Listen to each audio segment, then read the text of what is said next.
स्वागत है दोस्तों आप सभी का आपके अपने यूट्यूब चैनल प्रूव कर पर। जैसा कि दोस्तों आप सभी को पता होगा, आज के अखबार में जो न्यूज़पेपर है उसमें खबर आई थी, आप सभी लोग जानते हैं। सबसे पहले तो मैं आपको बताना चाहूँगा कि आप सभी लोग देख लीजिए। देखो, आपको बताएं, एक भर्ती बहुत दिनों से चर्चा में है, जो लेखपाल की भर्ती है बहुत दिनों से चर्चा में है। पहले तो आज योगी जी के द्वारा जो कल कही गई बात है वो भी देख लीजिए।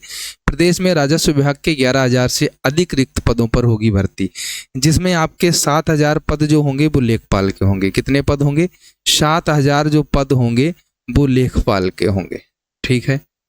इसके साथ साथ 1,000 जो होंगे वो राजस्व निरीक्षक के होंगे।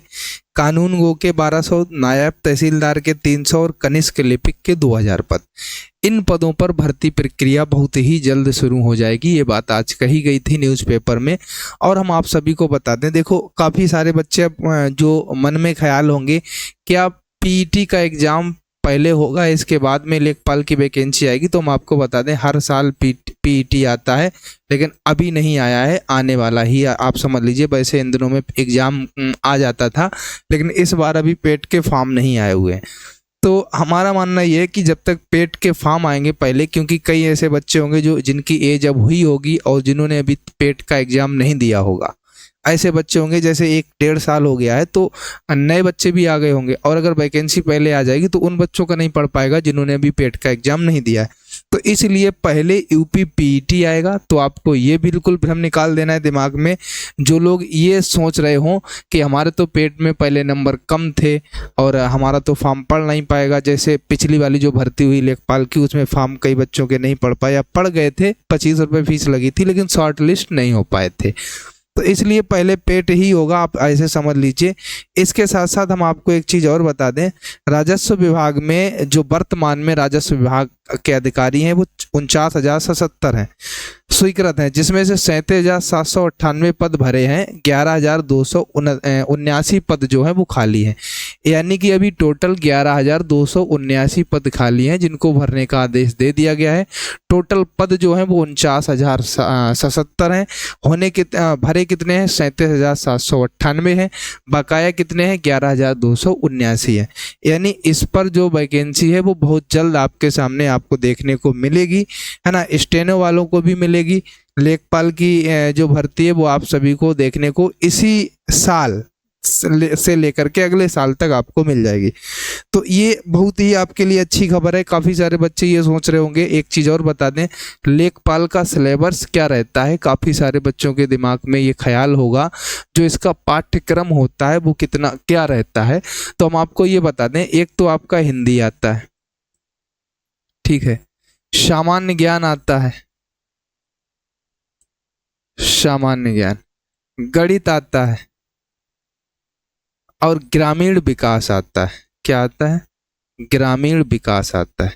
तो आपका लेखपाल का जो सिलेबस है, जिसमें आपकी हिंदी रहती है, सामान्य ज्ञान रहता है, गणित रहती है, और इसके साथ साथ आपका क्या, ग्रामीण विकास रहता है, जिसमें आपको क्या पढ़ाया जाता है? ग्रामीण विकास जो आपका रहता है वो जीके ही, आप समझ लीजिए, जीके से ही जुड़ी सारी जानकारी उसमें होती है।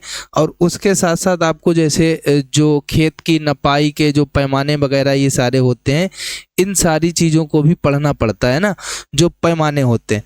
तो ये जो भर्ती है आप लोगों के लिए, ये सारी भर्तियां इसी साल आपको देखने को मिलेंगी।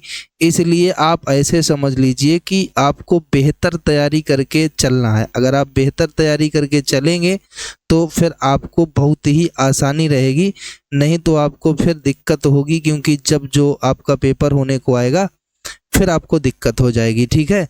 तो हम आपको क्या बता रहे थे, सिलेबस आपके सामने लिखा हुआ है, और सिलेबस में ये जो क्वेश्चन रहते हैं 25-25 रहते हैं, यानी टोटल 100 क्वेश्चन का पेपर होता है। 25-25 क्वेश्चन होते हैं। टोटल क्वेश्चन होते कितने हैं? टोटल होते हैं 100 क्वेश्चन। ठीक है, 100 क्वेश्चन आपको मिलते हैं, और ये आपका पूरा सिलेबस रहता है। यही सिलेबस आपको पढ़ना है, जिसमें 3 चीज़ें आप लोग यूपीपी में भी पढ़े हुए हैं।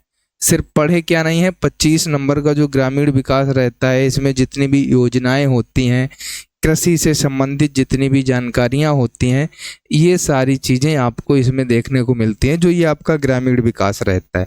बाद बाकी 3 चीज़ें जो सामान्य ज्ञान है, इसमें आपको इतिहास भी मिलेगा, भूगोल भी मिलेगा, है ना, इतिहास मिलेगा, भूगोल मिलेगा, संविधान मिलेगा आपको, मतलब पूरा जीके पढ़ना पड़ेगा इसके लिए।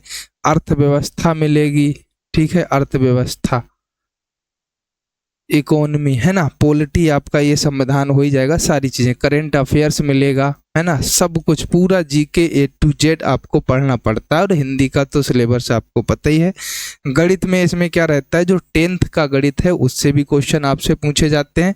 बाद बाकी अर्थमेटिक्स के भी क्वेश्चन होते हैं, 10th की जो गणित है वो वाला लेवल।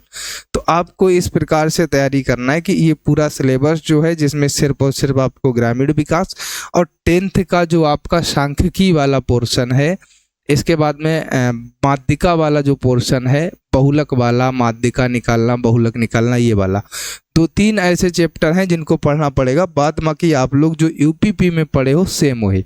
और ग्रामीण विकास के लिए जो हमने आपको बता दिया, इसकी बुक आती है, आप इसको अलग से पढ़ सकते हो। इसमें आधा जीके रहता है, योजनाएं वगैरह, कृषि से संबंधित पुरस्कार वगैरह, है ना, ये सारी चीज़ें। बाद बाकी जितने भी आपके कृषि से संबंधित विधियाँ हैं वो कृषि से संबंधित ही सारी चीज़ें होती हैं, नाप जोक से जुड़ी हुई, ये सारी चीज़ें, ये पूरा सिलेबस होता है। तो आपको उसी के अकॉर्डिंग आपको अपना पढ़ाई करना है, ठीक है। तो ये जो है आप लोग इसको देख लीजिए और अपना तैयारी करना स्टार्ट कर दीजिए, ठीक है। इस वीडियो में इतना ही, मिलेंगे नेक्स्ट वीडियो में, तब तक के लिए सभी को जय हिंद, वंदे मातरम।